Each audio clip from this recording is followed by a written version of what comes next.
Vamos então à próxima lição do nosso estudo de iniciação à autoeducação, né?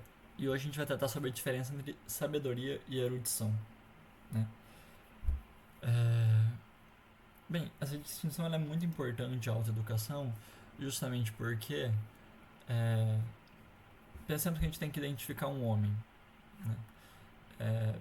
Alguém chega pra gente e diz, olha, fulano é assim, assim, assado, tem 1,80 m de altura, tem cabelo ruivo e tem olhos claros. Vou fazer olhos claros aqui. A pessoa identifica a gente, fala, procura ele no meio da multidão.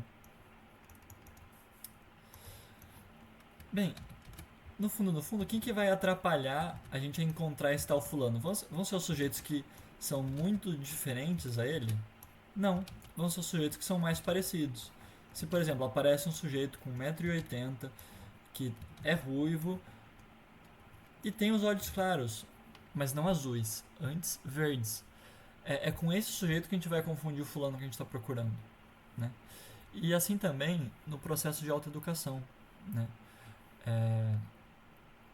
O mais parecido à autoeducação, né, sem que de fato o seja, não é a má educação, mas é a educação de qualidade com pequenos vícios, né? E, bem, a gente pode expressar essa confusão, né, entre a autoeducação e uma boa educação, só que com alguns pequenos vícios, né, como um dilema entre sabedoria e erudição. Por quê? Porque a sabedoria é aquilo a que intenta a autoeducação. É uma espécie de conhecimento não tão vasto, não tão extenso, mas profundo e intenso. Não tão quantitativamente grande, mas qualitativamente grande, de muita qualidade, não quantidade, né? E bem, pelo contrário, a erudição ela é justamente esse conhecimento que impressiona por ser muito vasto, né? O erudito é aquele que sabe de muitas coisas, mas que tem uma certa superficialidade, né? Às vezes não tanto no número de informações ou no interesse que ele nos suscita, mas antes numa espécie de densidade daquilo que diz, né? Por assim dizer, o sábio ele cresce intelectualmente na vertical, o erudito na horizontal, né? Bem, é justamente o amor à erudição que não é uma coisa ruim, que é uma coisa boa, mas que é extremamente sedutora e persuasiva e que pode nos dissuadir do caminho da sabedoria que intenta a autoeducação, é justamente a erudição que nós temos de para com a erudição que nós temos de nos acautelar, né? E por isso é bom a gente distinguir muito bem uma da outra, né?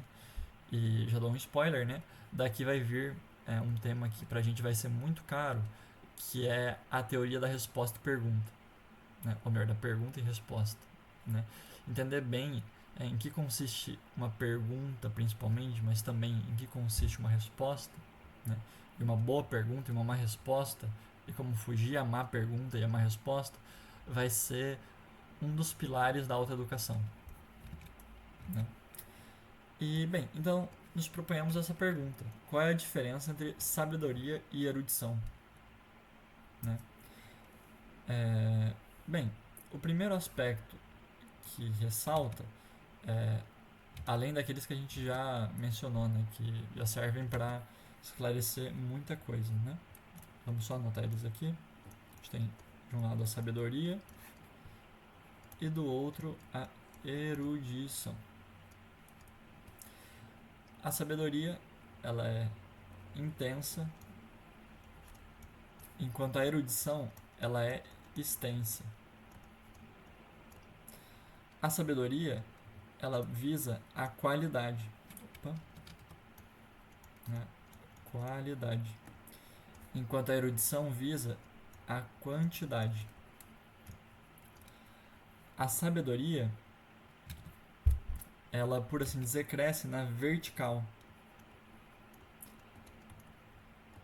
A erudição cresce na horizontal, né?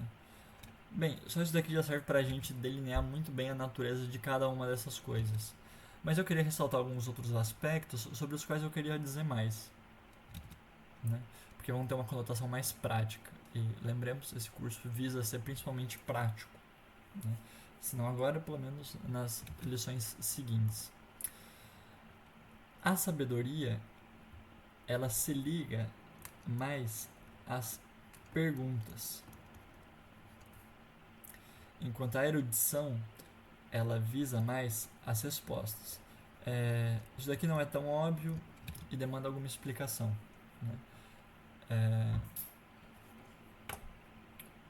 O que é o próprio do sujeito sábio?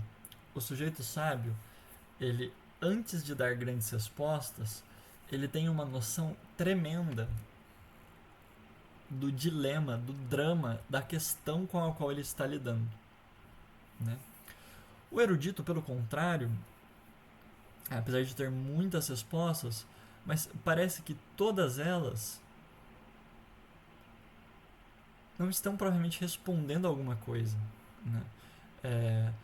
Mesmo as respostas do sábio e do erudito, elas diferem, porque a do sábio parece ter um contexto por detrás, né? Enquanto a do erudito parece que é a resposta pela resposta. Para dar um exemplo, imaginem que a gente tem a seguinte cena, né? Chega uma pessoa para mim e diz: o Argelino morreu, né? Pensemos em duas situações nas quais essa cena acontece. Na primeira, o sujeito conheceu o Argelino ontem, né? E hoje descobriu que ele morreu e veio me contar, né? Falou: o Argelino conheci ontem. A gente nem conversou muito, a gente só se deu um oi e eu fiquei sabendo o nome dele, né? Então ele morreu, né?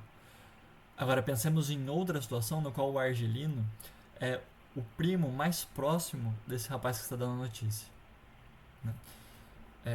Na primeira situação e na segunda nós temos exatamente a mesma frase, só que e a mesma notícia sendo anunciada, né? Só que na primeira, essa frase ela não tem uma retaguarda, um contexto tão grande, enquanto na segunda, ainda que este contexto não esteja sendo dito junto da frase, né? Não esteja manifesto na frase, mas a simples presença dele ali, isso é, o fato do Argelino ser o primo preferido do sujeito, né, torna aquela fala imensamente mais dramática, né? E assim também com as verdades às quais nós chegamos, né? Se eu chego e digo, por exemplo, hoje, né, eu chego e digo: olha, é igual a MC ao quadrado, né? É igual a MC ao quadrado, né? Bem, eu dizendo isso hoje, todo mundo já sabe mais ou menos disso, e se eu dissesse para alguém seria só para meio que noticiar ela de uma lição de física, né, para ensinar uma lição de física para ela. Agora imaginem como essa fórmula foi dita pela primeira vez pelo Einstein, no seio das discussões sobre relatividade quântica, né? Foi uma coisa imensamente mais poderosa, né? E por que eu dou esses exemplos? Para mostrar como as mesmas respostas, as mesmas afirmações, a depender do tamanho de seu contexto, também serão afirmações grandes ou pequenas, interessantes, profundas ou desinteressantes e simplórias, né? E é justamente a pergunta e a consciência da pergunta a qual essa resposta, a qual essa afirmação responde, que dá essa densidade num primeiro momento, né? A pergunta que ela não é um mero enunciado, mas ela contém em si todo um drama existencial, né? E nós vamos ver em lições futuras como fazer uma boa pergunta, né? E bem, um aspecto que decorre deste fato da sabedoria ser mais ligada às perguntas e a erudição mais ligada às respostas é este daqui, que na prática a erudição ela tende, justamente porque quer respostas, a se debruçar sobre como diz isso? Tratados, né? Livros. Isso é, o sujeito vai pegar e vai simplesmente ler por ler, né? Ler pelo livro. Né? Pegar o livro de cabo a rabo e vai ler tudo, vai ter mais ou menos uma noção geral de tudo e isso vai ser bom para ele. Né? Pelo contrário, o sábio ele se volta principalmente à investigação.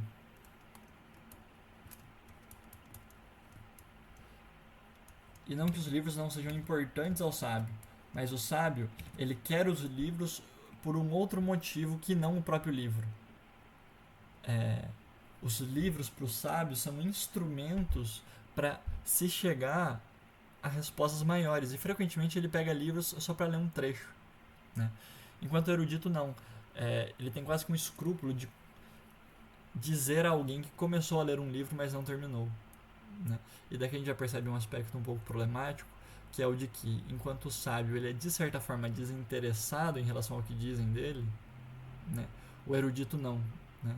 E bem, façamos um exame de consciência, né? Quantas vezes a gente não lê um livro só para dizer que a gente leu, né? E quantas vezes não era importantíssimo que nós parássemos de ler aquele livro e começássemos a ler outro, mas se a gente fizesse isso, ele não ia entrar na nossa lista de livros lidos oficial, né?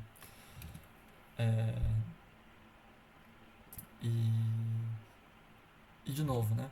Assim como o sábio, apesar de ter todo o peso da pergunta visa a resposta, ele também, apesar de ter a sua vida interior, a sua vida intelectual organizada pela investigação, ele também se volta assim aos tratados e às vezes de fato pegando e lendo de cabo a rabo, né? Pegando livros e lendo-os do começo ao fim, né? Só que, e nós vamos ver isso, existe toda uma ética, todo um grupo de princípios que rege a escolha de um livro dentro da autoeducação, né? Por aqueles que querem chegar a uma resposta sobre uma certa pergunta, que querem realmente atingir a sabedoria. E não só querem a resposta, mas como querem a melhor resposta de todas. Né? Existe todo um modo de tratar isso.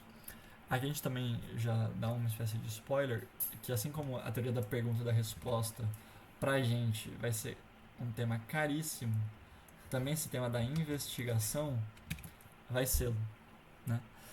E no fundo, para ser bem sincero, um dos pontos deste curso, deste estudo que eu mais estou interessado é de conseguir partilhar certos princípios de investigação, não a investigação científica acadêmica, mas a investigação pessoal, né?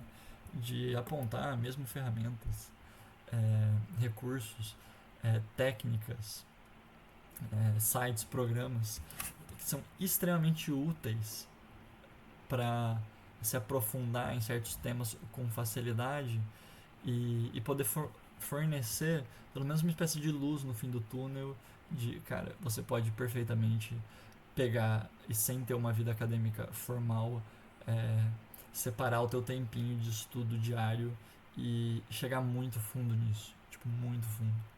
Frequentemente mais fundo do que mesmo os universitários o fariam, né? Não é um curso só teórico, né? Todas essas coisas eu vou passar no futuro, mas isso é importante que a gente faça essas pequenas lições, pelo menos dando as bases teóricas para no futuro, assim, pesar muito mais na prática.